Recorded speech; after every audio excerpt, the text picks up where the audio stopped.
Ding dong. We're back, everybody. Back in the studio, back in the saddle. Welcome to 60 feet 6 inches post All-Star break edition. It's been a while, everybody. Happy to get back in the studio. Once again, I got my main man, Commish. What's going on, WHIT? Happy to be back, man. It's been a while. It has. It's been a couple months. It's all right. That's all right. We got to watch the Home Run Derby, the All-Star game. We've taken a break, just like the Braves have this year. Everybody, we will get into that. Everybody needs breaks, right, Commish? When you're chucking and going like a locomotive, got to take time to stop before the engine burns out, you know? I hear you. I know, but I'm glad to be back. We're glad to be back in the studio just talking to you, Commish, see how everything's been going. But we have, it's been an opportunity, you know, at least we've been given some time to kind of watch the season unfold. Got to watch the All-Star game and Home Run Derby, which we'll get into that. In my opinion, short answer, it was very boring, you know, but we'll touch on that, you know. But jump right into it. On this day in baseball history, I'm not wasting any time. It's my favorite part of the show. Now, this one kind of tugs at my heartstrings a little bit, Commish. On this day in baseball history, 1979, one of the most tragic moments and events probably in baseball history. New York Yankees catcher and captain, old tugboat Thurman Munson, passes away in a plane crash that he was piloting. And if I'm not mistaken, I mean, it was literally just a weekend before a game. And then the crowd that was out there, about 51,000, they basically hang out there for a tribute at Yankee Stadium and stuff like that. And it's one of those things, Commish, that being so involved with the game and your hometown teams, you know, you kind of feel like you have a relationship with these players, especially if you've been watching them for so many years and stuff like that. And that was kind of, other than a couple of, MLB deaths, that's one that definitely stands out, isn't it? Yeah, I mean, I'm aging myself, so I was 13 years old, so I remember this well. Very well. In fact, we talked about this. I'm a big baseball card collector, and I have both. I have Munson's rookie cards, by the way. But one of my best buddies, his favorite team was the Yankees at that time. So I remember that very well when that happened. Very sad stuff. It is. And that's I don't know what it is about MLB players and their airplanes, because, you know, Roy Halladay a couple years ago, he passed away in a plane crash, you know, Hall of Famer, you know. And I think that if Thurman would have played a couple of years, I mean, without a doubt, he would have been a Hall of Famer, you know. Was he not in the Hall of Fame, you sure? I don't think so. Okay. You know, he's got a Rookie of the Year. He's got an MVP in 76, you know. So, I mean, him being labeled the captain, and he's one of the, one of the first captains that we knew of. And then, you know, after that, you know, Willie Randolph.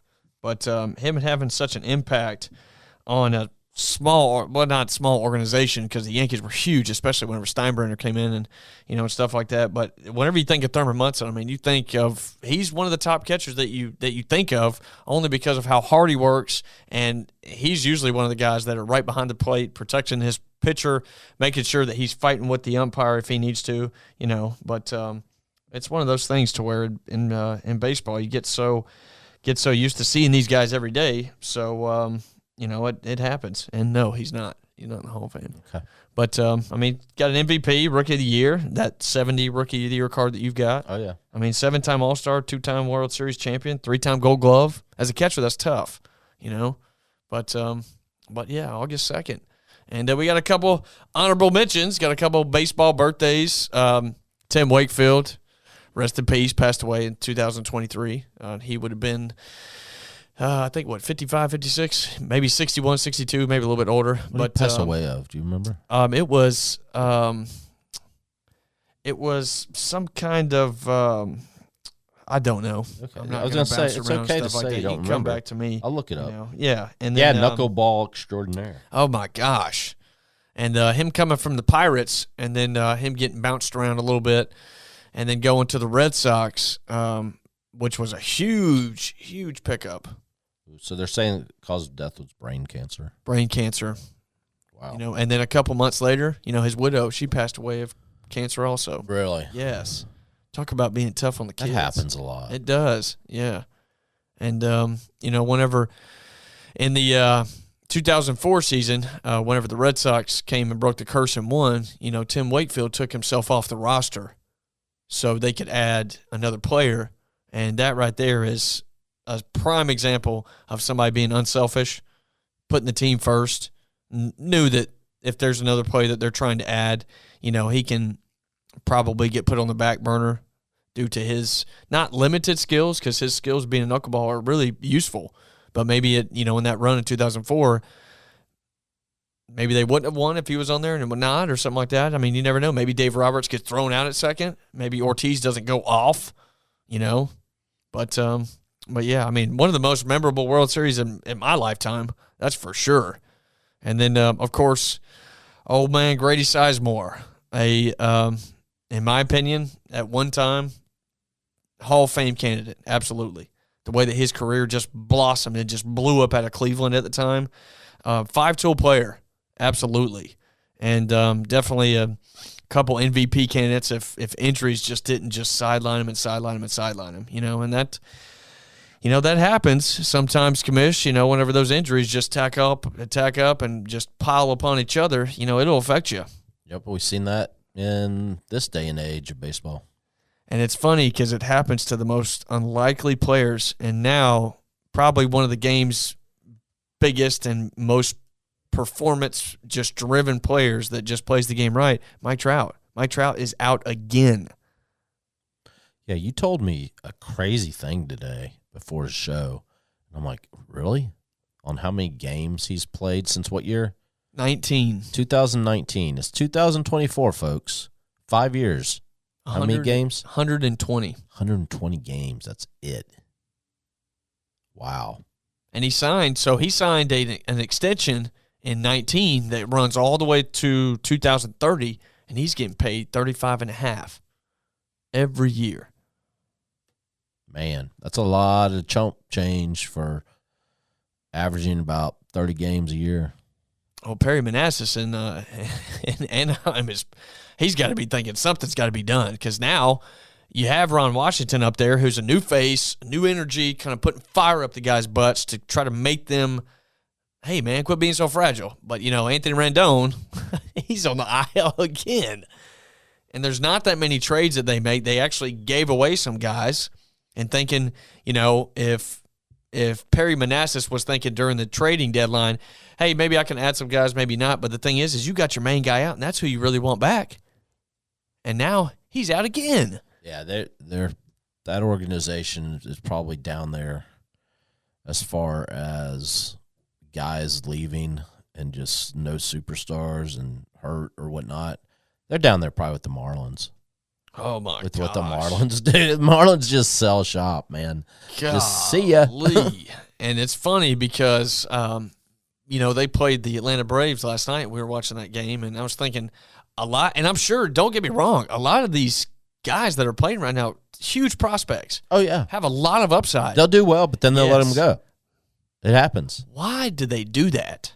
I'm thinking, because you know who I'm thinking about. I'm thinking of Stanton. I'm thinking of Ozuna. I'm thinking of Yelich.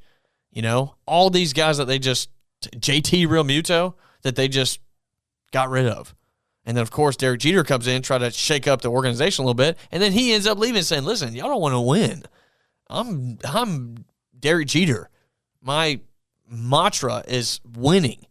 But obviously, if y'all don't want to do it to not turn a profit or not making a winning organization, I'm out. And I seriously, after all these times and all these trade deadlines, Commish, you got to be thinking that he must have been on to something, because they're not trying to win. Well, I mean, they got who was the second baseman that they? Jazz Chisholm. No, the other. I know Chisholm went to the Yankees, but earlier in the year, the guy, is it Arias? Wasn't the big time hitter? Luis Arias. Oh, Arias. Yes. Yep. Padres. Yeah, he was a See ya. Marlin. See ya. Yeah, maybe the Braves can get some of their pitchers next year. Sandy, Yeah. I would love to have you in Atlanta, because No that guy's got a brand new arm, and he's going to be feeling good, And even some of the pitching that they have, like the kid last night, wasn't too bad. He's just brand new. Who threw last night? Myers.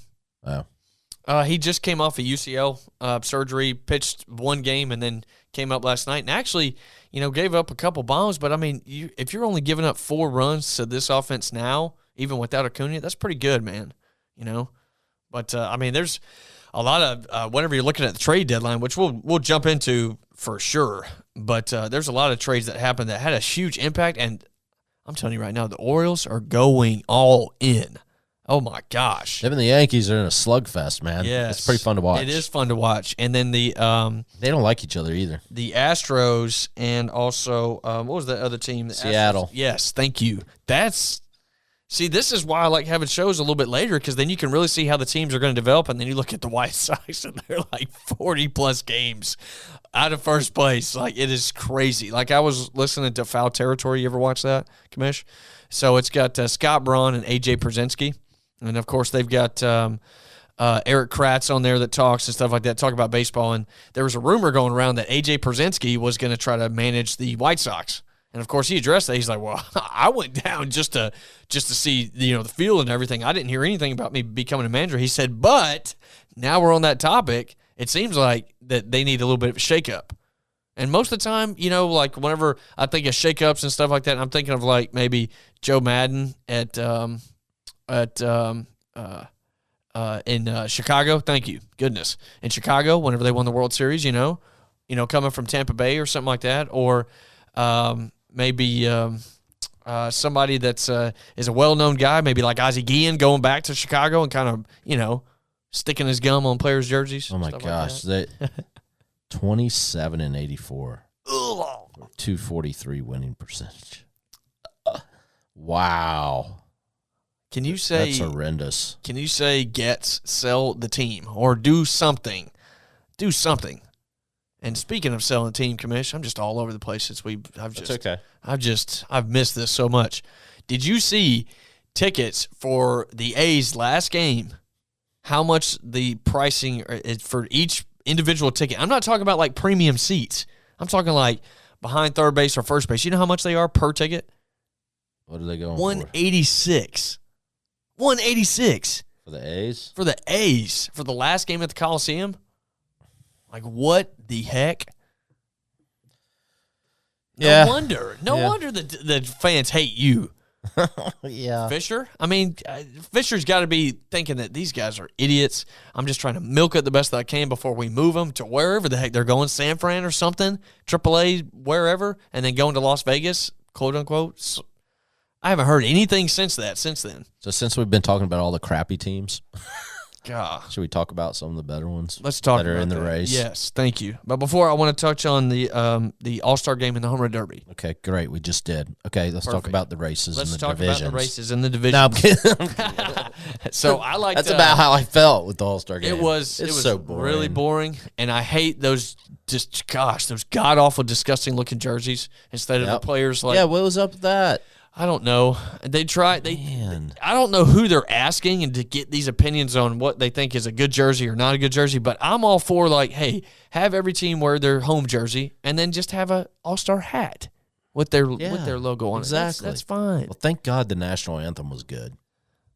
Oh my gosh! So that woman right there, that was worse than Fergie. I thought that was a kid to begin with. I was like, did she win some contest or Make-A-Wish contest or something? She made a wish to get drunk. Oh, my gosh. It's the worst national anthem ever. Well, all those singers nowadays sound the same. They're like, trying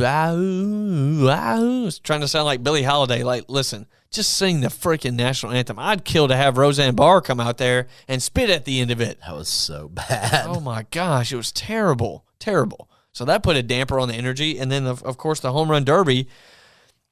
We had OZUNA in there. We had Jose Ramirez, Teoscar, Bobby Witt Jr. That was fun. I seriously thought OZUNA was going to win, but, I didn't realize how quick everything is going.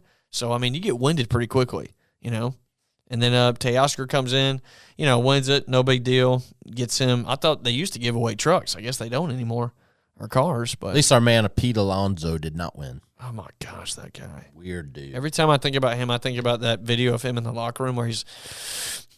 That's Home Run Derby, wasn't it? Yes. Last year. He's got his headphones on. He's like, don't mess with me while I'm deadlifting. But, I mean, it was – I seriously, years ago, would look forward to this because then you'd have the best players coming in to play. You have the best pitchers coming in. Just more of like a showcase, pretty much, You know, that's why they call it the Midsummer Classic. Yeah, how can we jazz that up now? You know what I think they should do? This might be fun. Lay it on me. Implement banana rules. Savannah banana rules. A ball bounces off the dugout. That's a double. For the All-Star game. That'd be pretty fun. Fan catches a ball in foul territory. It's an out. That's right. Great. That would be pretty cool. Why not? Yeah. I'd watch. Everybody'd watch, I bet. I bet they would. People would. Because the viewership of the regular game is just not. Well, it's a popularity contest now. It's not necessarily who the best person at the position is. Right, exactly. You know what I mean? And that's, oh my gosh, I cannot stand that. Like, you have somebody that's representing for each team. Okay, that's fine. But don't throw some Joe Schmo out there that's starting, that's hitting 220 whenever you got Marcell Ozuna that's on his way to, I mean, the way that he's hitting right now is freakishly like, Triple Crown numbers. But then you have somebody else that's out there that's just, hey, I'm just here just for the snacks. I mean, come on, man. Come on. And then I'll say it every single year we do a show at this time, Commish. Home Run Derby needs to go back to 10 outs. 10 outs. I thought that's what it was. No. What was it? Timed. Oh, it was timed. You know? Or outs. Or too, outs. Yeah. Timed or outs. But just give me 10 outs. Like, I mean, I keep going back and looking at like 93 I or don't 94 know. I think that's the Camden yards. I think that's a little bit slow, though. I like the time. So I went back and watched the 99 All-Star Game weekend at Fenway whenever Ted Williams came out there, and it was Tony, and it was McGuire, and it was Sosa, and it was Griffey. That, with the 9 outs, it just, you could watch a ball. Just watch it go. Just see how far it goes instead of having to wait. Okay, you know? Yeah, but then you're going to get guys that just look at pitches until they get their pitch. I mean, you have to put some type of time on it. I guess you do. I mean, I miss those, like, you remember those ESPN I love it classics? when they're just blasting them back to back to back to back to back. You know what I like watching? Those kids trying to go after the ball and they get hit, donked in the face or something. I think it was last year when I got donked right on the head. Hit right in the face. Jeez. And then you got no time to sit there and cry. No, you got another ball get coming ready, at you. no one coming. You got to have one of your boys protect you. Hey, somebody protect him, surround him so he doesn't get drilled. But, I mean, I remember watching on ESPN Classics, like the ones at like Shibe Field with like Mickey Mantle and Hank Aaron, Willie Mays, to where every home run they win like $100, you know? And they had umpires down the lines and everything. If anybody that has access to ESPN, or I don't even know if ESPN Classics is on, but you go to YouTube and you can find these. And they're really exciting to watch. And you get to listen to the announcer actually talk to Willie Mays, Hank Aaron, or Mickey Mantle, just talk to him, just shooting it up, you know, and they'll say, hey, well, that was a pretty good home run. And then, you know, Willie Mays will say something about Mickey's left-handed swing or right-handed swing, and then Mickey will say something about Mays' swing and how far that goes and stuff like that, how that's not easy. So it's a different experience. You know, there's no fans in there. You know, they just have umpires, which was pretty cool. I don't think I want that now, but it's kind of refreshing because of maybe how boring it is, you know. But anyways, okay, that's our spill. They're miking up guys during games now. Why don't they just mic them up during Home Run Derby? That'd be pretty cool. Adios, pelota. Yeah, mic them up. Do that. Mm-hmm. Savannah banana rules for the game. There you go. Man, you listening, Atlanta? Right, exactly. That's right, exactly. Speaking of next year, coming to Atlanta. I said it. I am going. I'm going to try to go only because I just can't imagine how packed that place is going to be. The battery's going to be insane. Battery's going to, I mean, you're going to have to hold your drink above your head because of how many people. Like, I'm afraid I'm going to get shanked out there. You know what I mean? Not get shanked out there. So many people, but that's the perfect. I mean, even whenever I went to All-Star Game in 2000, whenever Chipper hit that bomb, that was pretty insane also. But that was such a smaller place, you know, right off of where they had the torch for the Olympics and everything at Turner Field. That was pretty insane. But, I mean, it's been way too long. I'm so glad we're getting it back this year. Yeah, I went. So glad. I went to the whole deal, whole weekend when it was here, 2000. Mm-hmm. Home Run Derby, all the other little things they do. Yep. Celebrity stuff and the game. Softball games and stuff like that. I think I've told you that. So I was sitting it was great because we were sitting outfield, left field for Home Run Derby. Oh. The first hit row right behind us. No way. Edgar Martinez was the guy that hit the first one. Boom. Then when Sammy came up, we didn't move. We just looked straight up because it was about 200 feet over our head. We didn't see another ball anywhere close to us. But also, for the game, back then, the bullpen was in center field. That's right. Big old bullpen, right? Mm-hmm. So that's where all the players gathered before the introductions because they came out of the center field. So I have a photo. You're going to like this. I have a photo of 3 American League shortstops standing together. Can you name those guys at that time, that year? Nomar? Yep. Jeter? Yep. Cal Ripken? Nope. Shortstop. A-Rod A-Rod was a shortstop then. That's right, because he was with Texas still. Seattle, I believe, wasn't he? Yep. No. He was with Seattle. You're right. Yep. He didn't get straight. Wow. Yeah, it's a great photo, dude. Oh, my gosh. So 2, 3, and 5. They're standing right there. Wow. It's pretty sweet. Gosh. Too bad he didn't throw a ball down there and say, hey, give it back to me in like 10 I know, minutes. right? I need to blow it up and then somehow That would be a great get picture. it signed. Yeah. All those guys, that'd be insane. Well, you got to go out to Cooperstown during induction Oh, that's ceremony true. weekend. That's true. They're all there. Yeah. Speaking of, Leland, and then Helton, and then Maurer and Beltray all got inducted, which that's a good class right there, especially Jim Leland, and Beltray. Oh, yeah. But Todd Helton can mash, Joe Maurer, left-handed catcher, mash, and Adrian Beltray. I mean, he's got over 3,000 hits. So that's I knew it whenever he was going to retire. I was like, he's one of those guys that come to my mind, just like Melky Cabrera. I mean, not Melky, Miguel. Instant first round, first time on the ballot, Hall of Famer, But that's good, man. And, Dylan Cease threw a no-hitter. Yeah, he did. Local boy. Yes. Well, Milton. for those in Atlanta, right? Right, exactly. And then, that is which is surprising. So Joe Musgrove threw the first one in Padres history, and then Dylan Cease just a couple years later throws the second one in Padres history, which is kind of nuts. And then Rennell from the Astros threw one April 1st, so coming right out of the gate throwing no hitters, which is kind of nuts.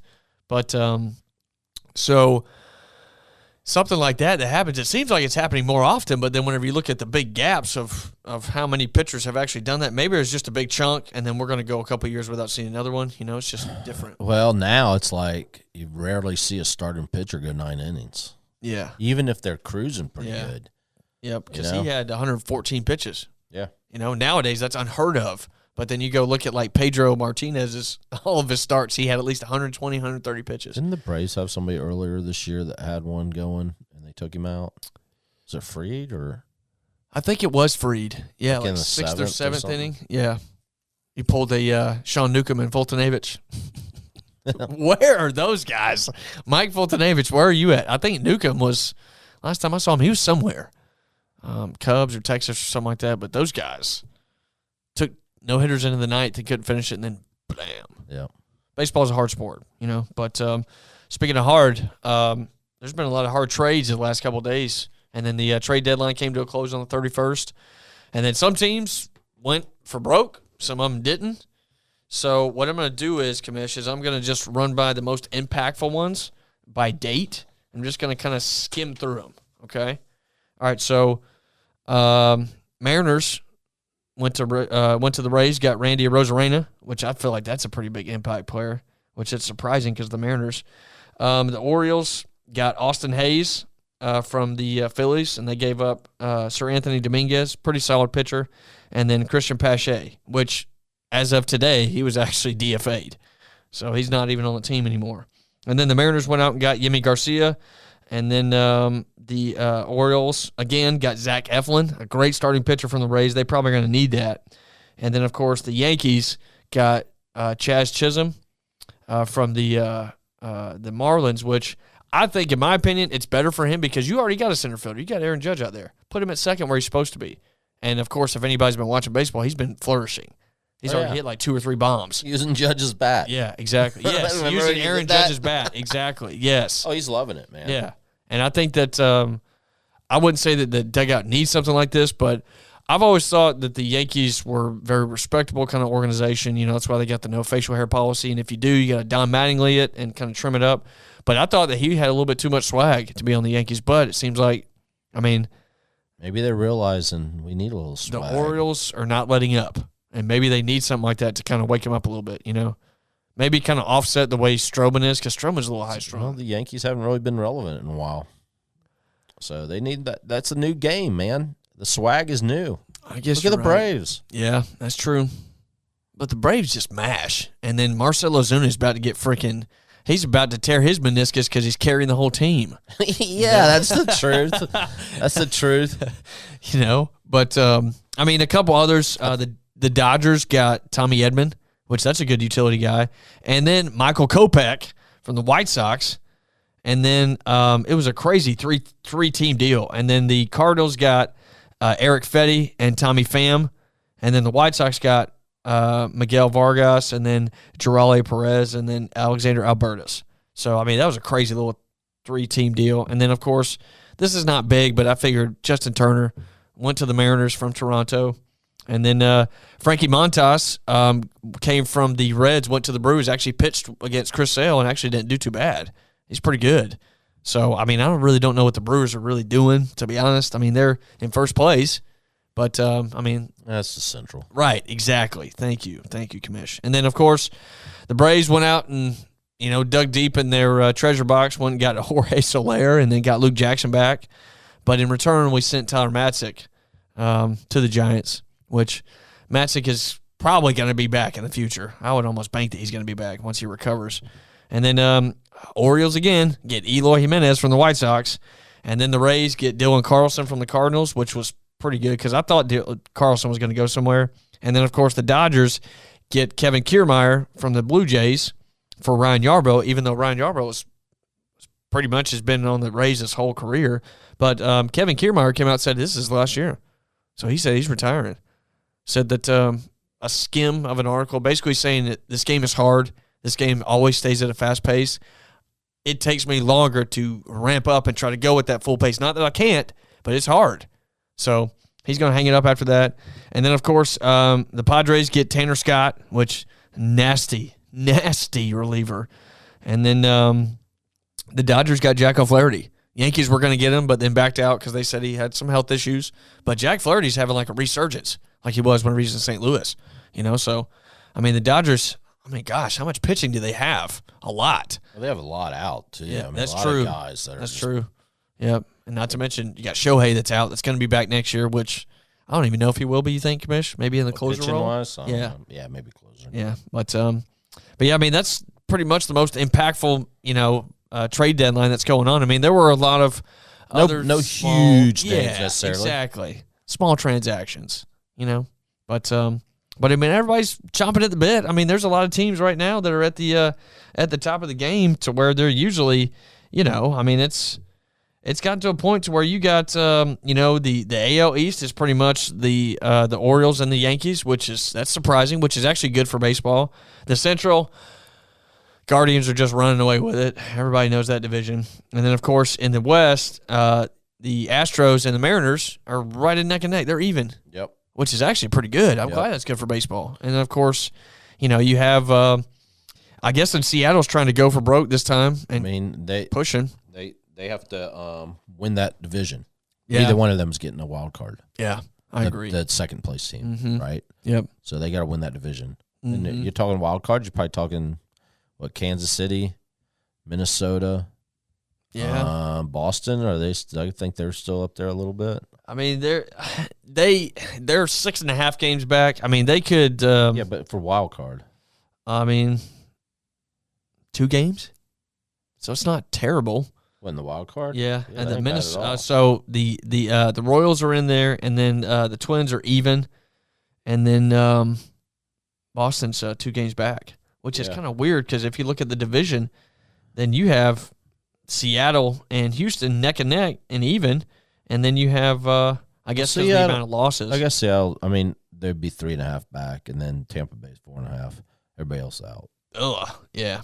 White Sox officially eliminated yet? I guess not. Close. 34 back. Oh, my gosh. In the wild card. 84. Oh, my gosh. That is awful. Awful. So what about the NL? I mean, so the Phillies obviously are the team to beat, but the thing is Are they, though? they are off track to where they have been losing. Well, people don't realize, if you look at the schedule before the break and then after the break, Braves there's have a the hardest huge freaking difference. schedule. Yeah. Before the break, it was like brutal. Mm-hmm. And the Phillies had a pretty easy road. Yeah. And now it's switching up. Mm-hmm. And all of a sudden, as bad, well, I think the Braves have been pretty bad, not consistent at all. We're only 6 games out. That's it. It's crazy. Yes. Last 10 games, the Braves are 5-5. The last 10 games were the Phillies 3-7. They're on a 4-game losing streak. Yeah, so you get a little bit closer. You can still play them like 7 times, I think. They have a bad week, and it could be even. You know what I mean? And then not to mention, I'm so glad that the Braves are winning these division games that need to be won, because then it just boop, boop, boop, boop, boop, bops you right back up. Yeah, we'll see what happens. I mean, it's there's a lot of teams still fighting wild card. Yeah. And more the NL than the AL, only because the NL is everybody's kind of like teetering like that 54, 60 number win, you know what I mean? Like, I mean, you have the Mets. You got 9 teams that are within 6 games. Yeah. So the Mets are 8 games out in the division, but then only 2 in the wild card. And then they're only half a game out in the wild card. What did I say? 2 games? Yeah, half a game. And then the Cardinals, 2 games out of the wild card. I mean, it just Pittsburgh, the 2.5. Pirates, 2.5. That's crazy. And even the lowly Cubbies, 6 games out. Colorado's only 18.5 games out. Hey, that's Speaking of the Colorado Rockies, Chris Bryant, where are you? gosh, That dude, talk about take the money and run like Steve Miller. Good gosh. Holy cow. Nice reference there. I like that. You like that? Yeah. I don't, I saw him in concert at Chastain. Oh, really? Yes, very good. Saw him and Peter Frampton. Ooh, that was a pretty concert. Sweet. Yeah, it was good. Yeah. But there's a lot of teams that, I don't know, man. I love baseball, commission. I love all these teams. I just wish teams would do better. But, I mean, they go out and spend, and if guys are not healthy, like Chris Bryant, that dude finessed. Actually, Javier Baez. That dude finessed Detroit. Where's he at? He's playing. He's just not playing well. Swinging at balls 10 feet outside. And I'm talking like commish. I'm talking like balls that by the moment it leaves the pitcher's hand, it's going to be 10 feet out, and he just throws his bat at it. But I mean, that's maybe they didn't get him for his offense. Maybe it's for his defense or smart plays. You remember like that play in Pittsburgh where he bunted the ball and then ran up first base. First baseman, idiot, runs after him. Guy on third slides, safe. Javier Baez misses the tag from the guy, and then Javier ends up on second. And all the guy had to do is just touch first base. Yeah, that's crazy. But I mean, it's I can't believe it's August. It is August. What do you mean you can't believe it's August? It's only 97 degrees out. Heat index about 105. Humidity level about 75. Golly, dude. It's like brutal. Oh my gosh. And it being August 2nd, you know what that means, right? Only 28 more days until Teddy Ballgame's birthday. What? Yeah. Who, what, when, what? Teddy Ballgame's birthday is on the 30th. Ted Williams. Oh. If anybody knows this show, that's my guy right there, him and Tony Gwynn. So it's a big thing at the house. I've got little pictures of Ted Williams right there. Nice. I've got him right whenever he gets called up from San Diego, because their affiliate was in San Diego at the time. Young guy. Oh my gosh. Looks like a baby. And it's like one of my favorite pictures of him, where his hat's kind of like teetered off a little bit, and he's just like got a blank stare into the camera. Yeah, good stuff. Nice. Somebody who was robbed of so many MVPs. That year with DiMaggio hitting, was it 56, 58, 56? That year, Ted Williams hit 401, and he lost it. Happens. It does. And then if the 94 season wasn't cut off short by a strike, Tony Gwynn would have hit 400 because he was hitting 394. Dang. See what y'all do. See what these greedy commissioners do. I don't know if you'll ever see a guy hit 400. No. No. With all these strikeouts, good gosh. Some guys strike out. So I saw a stat for Tony Gwynn. I think he has, I want to say, I could be wrong, but because I haven't looked at it today, but I think less than 200 strikeouts in his whole career. Seriously. Yeah, I forget. John Smoltz was mentioning it. Yes. He said himself, Maddox, Glavine, and Pedro Martinez owned him. Tony Gwynn owned them. Yes, that's what I mean. I forget how many strikeouts he said. It was like 8 or something like that. It was a low ass number. It wasn't 8. I think it was more than that, but it was small. Okay, well, excuse me. So in the 20 years that Tony Gwynn played, 434 career strikeouts in 20 years. That's crazy. That's my guy right there, Mr. Padre, baby. Yeah, man. 8 batting titles. 8.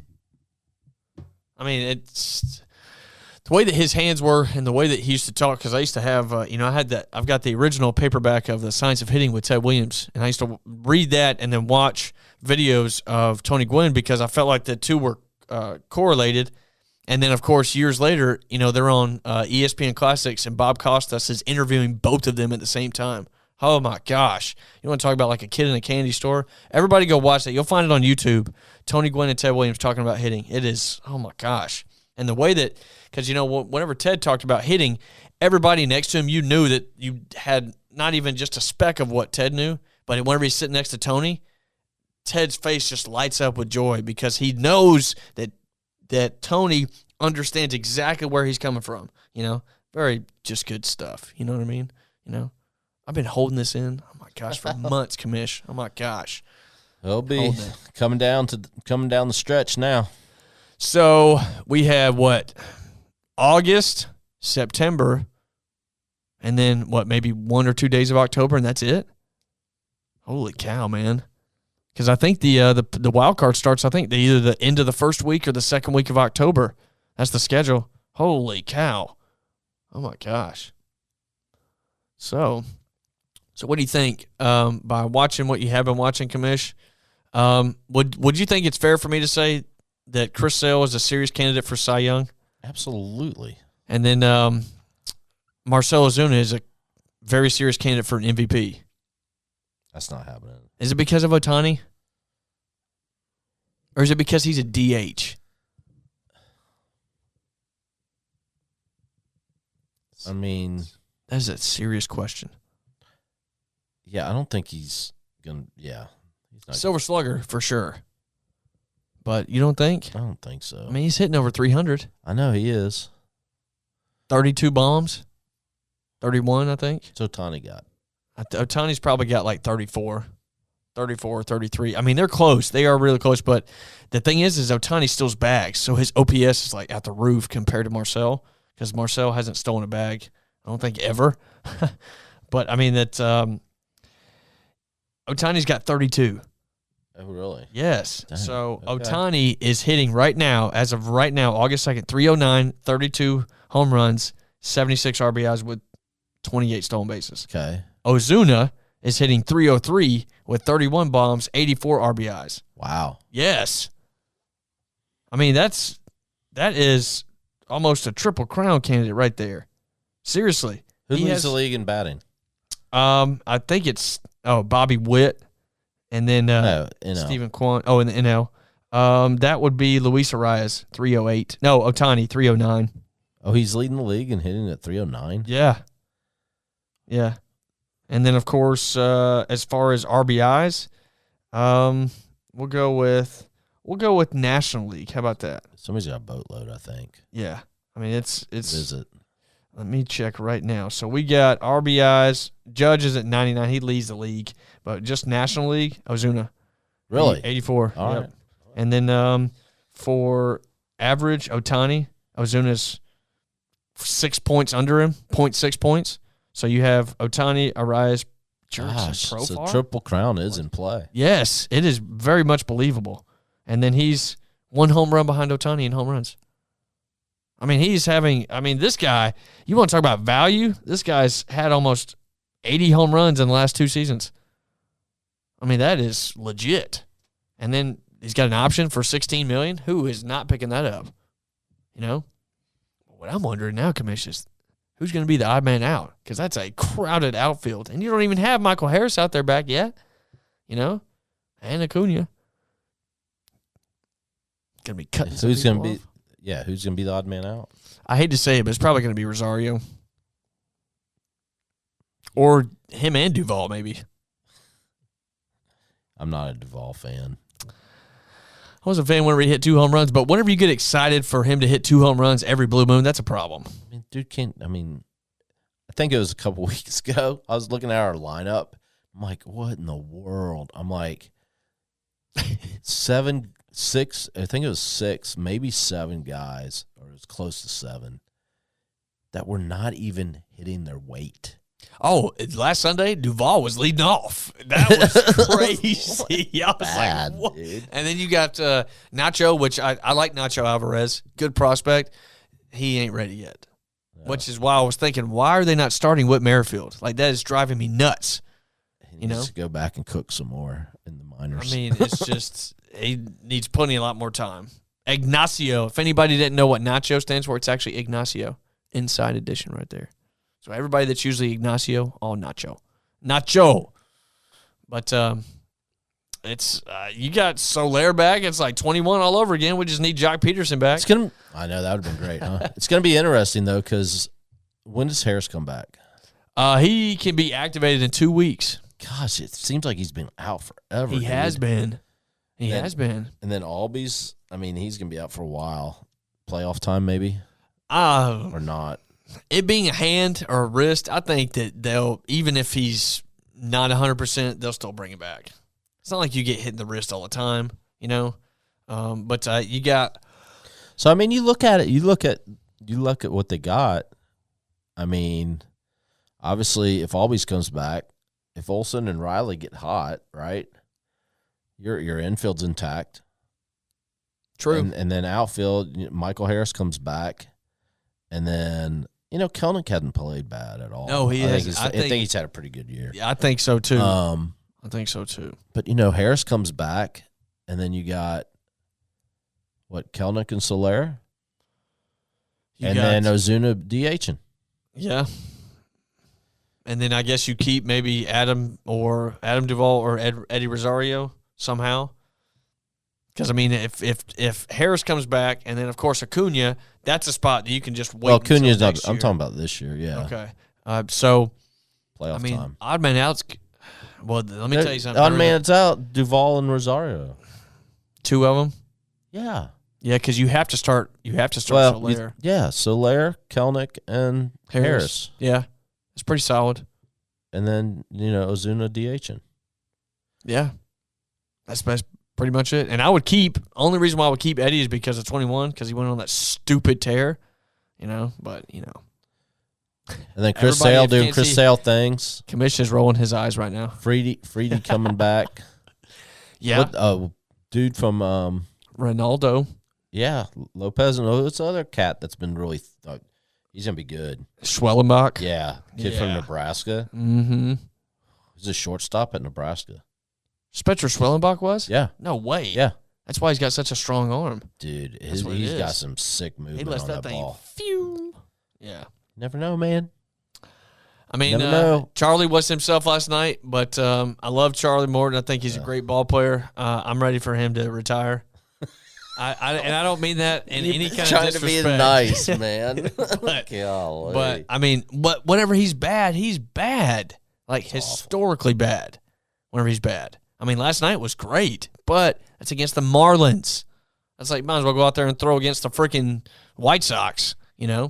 Speaking of the White Sox, that starter Crochet. That guy. Tell you what, a team that is 27-84 has never ever gotten more publicity than they have on our show today. Oh my god! How many times have we mentioned those clowns? I don't know. It could just be because I love Frank Thomas so much. Big Hurt. It's just they're a shell of themselves. Like whenever I think about the White Sox, I think about Mark Burley's no hitter. 2 no hitters. Which was fantastic. And but it's not the same team. It's not even close. Not even close to like back in where it was like Aaron Rowan back in the day. Whenever I think who was it? Avila was the manager. Stuff like that's going downhill. But I mean, you live and you learn with baseball. I mean, things change. A lot of teams are still trying to find their identity, but just a little bit too late, And I mean, you got some teams that are just deep that they never come up. And what is that, Commish? Is it just some teams, just kind of like the A's, they would rather just sit and watch their franchise burn than try to do something, spend money, and then whenever leadership actually does something, puts a product on the field, you do something to destroy it. Yeah, I don't know. Rest Some in peace, Coliseum. Bad ones out there. Yeah. I hope Ricky Henderson is pissed right now. Because you get the Coliseum named after you, and then you go and sell the team, and now you ain't even going to be in Oakland anymore.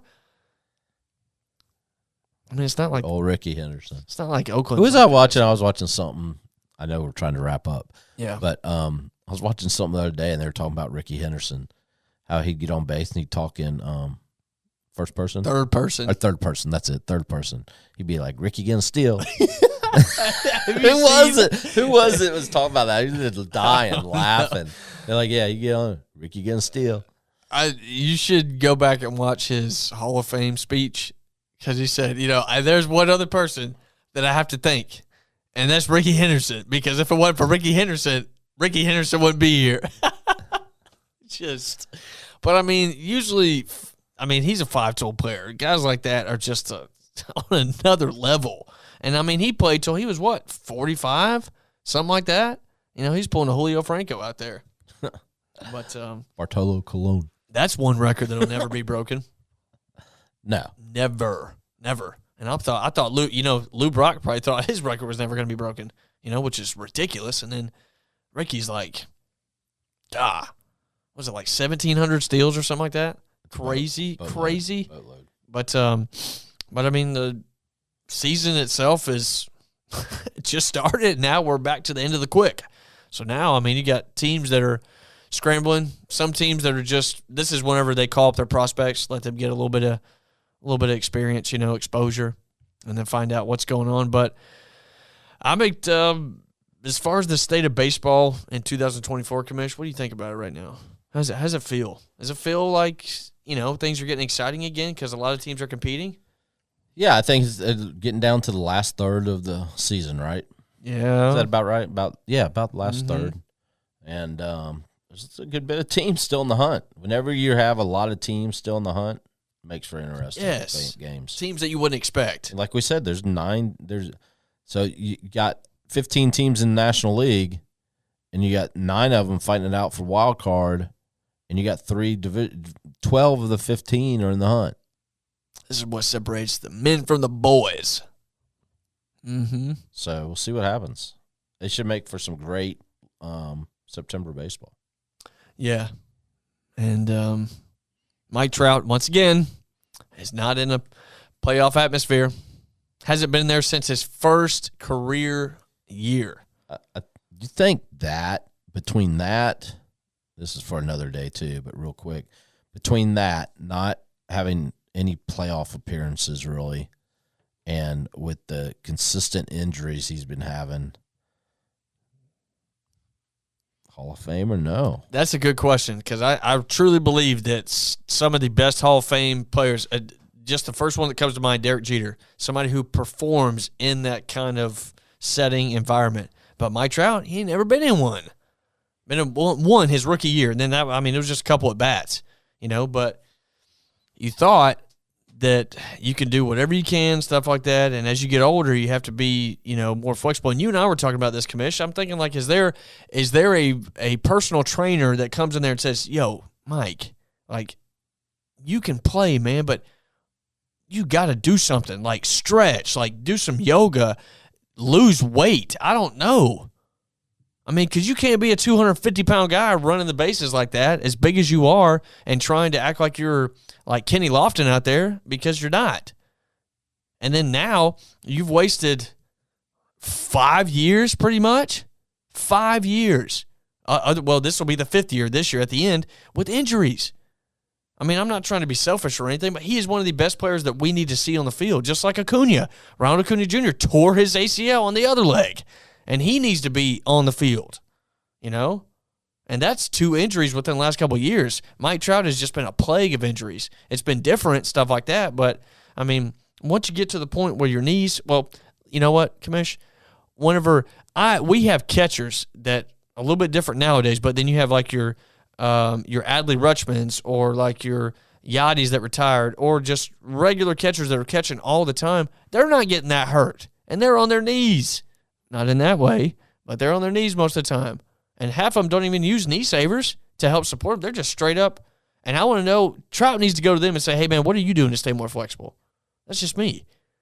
Because, I mean, we need him something like that in the game because everybody knows baseball. If you go look at Mike Trout's stats, his stats are substantially way more over than somebody who, say, is a great player. You look at his season stats, and they are stupid.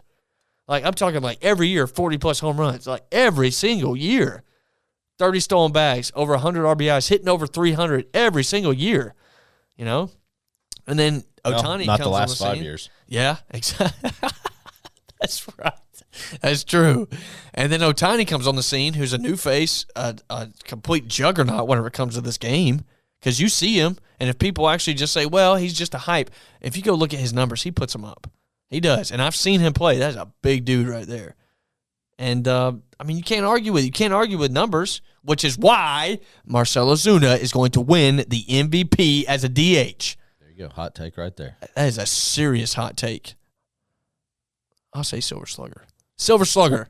But let's go, Marcell. Win that MVP, baby. If anybody deserves it, he does, because that man's back has got to be hurting because he is carrying the team.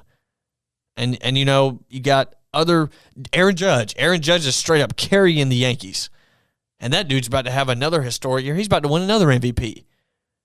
You know, I think I may be wrong, which I hopefully I'll get called out on this so I can correct it next show. I think he has the highest OPS career-wise. Like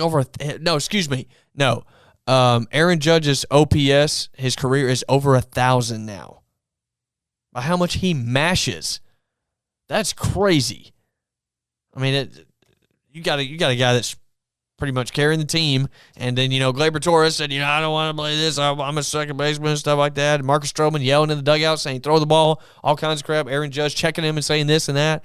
I mean, you have some organizations that are all put together a certain way, and if they're all doing this 5 separate ways, they're not going to click. That's why I think teams like the Orioles and even the Braves have this, I don't know, this kind of brotherhood that other teams don't have. They have the understanding, like, this is our goal, or our metrics are to stay here. Never go below, never go above. The Yankees, like you were talking about, Commish, has fallen off the last couple of years, so you don't even know where they're at. They're winning the division. They're tied with the Orioles, but who would you think would win in a series like that? I'm saying the Orioles. Oh, I am too. Yeah. I don't care what kind of power the Yankees have. They're not there.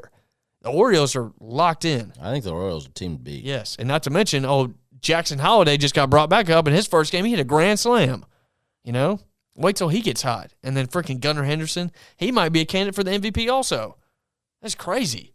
And I love seeing that, especially the Orioles, because I've always liked the Orioles. Like back in the day. God, all those dudes on the Orioles look the same. Adam Jones, J.J. Hardy, Chris Davis, man.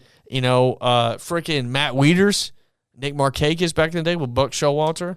You know, I mean, those are players that are good that just kind of, you know, faded out as baseball happened to do. It just kind of eats you up and swallows you, and then before you know it, you forget about how some of the players that you saw every day actually were consistent. You know, like look at Charlie Blackmon out in Colorado, Georgia boy. That guy's still playing, and if he, I mean, it may be just because they may want to put some seats in the stands, maybe familiar face. I don't know, but at least he's still playing, starting. You know, I'm thinking this is his last year. He may get an option next year, but you know, but I'm just, you know, me, Commish. I'm just looking around the game, just observing it, seeing what I think is exciting, and I think we really do get spoiled seeing Atlanta play so much because of all the talent, but I don't find any other teams as exciting. I mean, I'm sure they are, but when we're watching it, I'm thinking there's probably no other team that has this kind of clutch, you know, like Darno and Olsen going back-to-back in the same game. That hadn't happened since 98 with Andrew and Hobby. you know, and that's only happened 2 times in the franchise. Stuff like that I'm pointing out as the game's going along. But, I mean, I'm just ready for Manfred to get out. Theo Epstein, come on, baby. New commissioner. That's not a hot take. That is not. That is fact right there, Commish. What do you think? Give me something before we leave. Just give you something. I don't have much to give. Give me some love. I'm just looking forward to the race, right? I mean, it happens. You got 2 divisions in the American League that are tied. And then Braves are barely keeping their head above water. Oh, my gosh. But they're one of those teams that, and we've seen it in the past. Oh, my gosh. You just get in the playoffs. Yep, whoever's hot. Wild card teams been getting it done. Mm-hmm. Yep. I've been having reminiscence of Soler hitting that absolute moon tater in Houston that has not landed. And I saw Pujols' home run wherever he hit it then against the Astros. That ball, oh my gosh, beautiful. And I'm so glad that that's like one of the main things that they'll show in MLB for like an exciting reaction. You know how they do with quick cuts and commercials or whatever, Commish, you know? Yeah. That freaking home run. Oh my gosh. Yeah. But, I mean, it's exciting. I love this game. Love to get back into it, Commish. And I love that you just let me go. That's why we do this, right? Yep, exactly. That's why we do it. That's why we do it. But I'm glad everybody could tune in. It's been such a pleasure to pick it on up after we dropped it. See, that's why Commish and I are so good together, because we can just pick it on up and drop it again and pick it on up again. You know, so we're going to be barehanding all those grounders for the next episodes and throwing them out at first. Yeah, baby. But we don't play on smooth infields. We do not. That's right, baby. Exactly. But everybody keep tuning in. I mean, this episode and every episode of 60 Feet 6 Inches is brought to you guys by Complete Game Broadcasting. It's the best and the greatest and the most hands-on experience that you'll have as far as media and broadcasting. It's in Atlanta, Georgia. Commish is the guy who runs it, so thanks, Commish. Yeah, man. Always a pleasure to come here. But everybody, thanks again for tuning in and listening. We're going to be showing updates, especially since the playoffs are about to start, and we'll be here hanging on with you like a coat hanger. But to everybody, glad to be back, Commish. Keep your grass green and your pants dirty. So long, everybody.